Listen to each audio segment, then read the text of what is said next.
Well, welcome back to the Greater You. Good to see you guys today. We've been traversing the 7 areas of wellness the last couple of weeks. And today we're talking about the area called invest, or it's our financial well-being area. This is a very important area, as all of them are. And we're trying to seek to have balance in all 7 areas.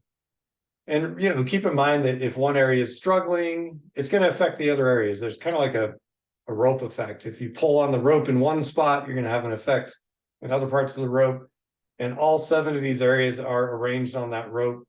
So certainly we need to be in a place of at least financial stability to have a more positive effect in our lives across the whole areas of well-being.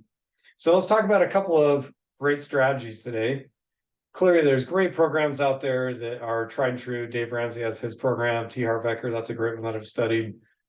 And there's a lot of good coaches out there for investment strategies and all that kind of thing. And definitely you want to seek the advice from the experts in all of these different fields, right?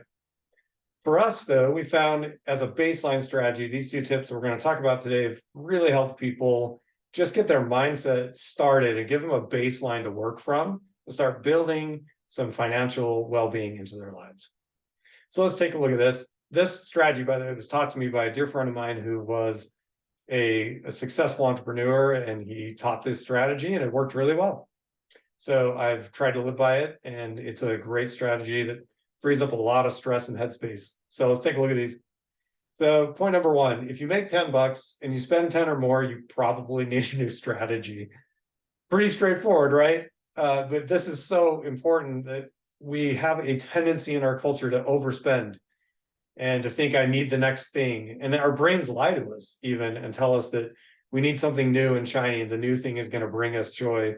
And then we have it, and 10 minutes later, it's no longer new, right? The new car smell doesn't last that long, right? The new thing doesn't last that long. And there's forces at work, things like hedonistic adaptation, which is our brain's tendency to adapt to whatever we have. So if you walk into a $10 billion mansion and you're like, whoa, this is the prettiest place I've ever seen, and you're there for a month, you're going to start to notice, like, I don't know, that wall's not straight. Man, it'd be nicer if the bathroom was a little closer.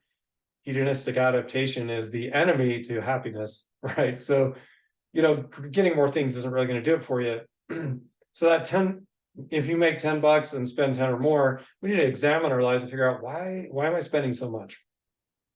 Point number 2, if you make 10 bucks and spend 8 or less, preferably 5 or less, you've got a pretty solid strategy going on, because then you're going to have money that you can put away for rainy day funds, savings, investments, and other things like that, right?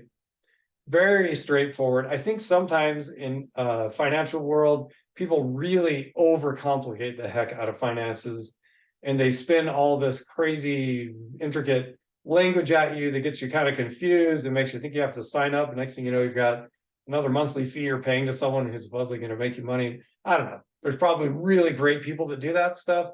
I just think maybe can we make it a little more simple? Well, how about we start with these 2 steps?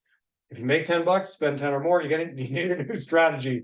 Get with a coach, get with someone, re-examine what you're doing, figure out your budget, and figure out how you can get out of that red line, because that's not sustainable.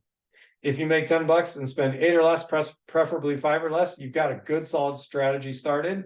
Work with that strategy and see how you can cultivate it and grow it into some, generational wealth or whatever, things that will at least give you a rainy day fund, so you can maybe take a vacation someday and go to Switzerland and see something really pretty. So anyway, those are a couple of tips for you to think about. This is a huge area. There's a lot of great coaching that can be done in this area to overcome the kind of the mental strategy part of it. We have a tendency to get in our heads about money. There's a lot of fear that goes on in the financial world, and emotions tend to drive the markets. And if we can remove that and be a little more strategic, you'll set yourself up for success.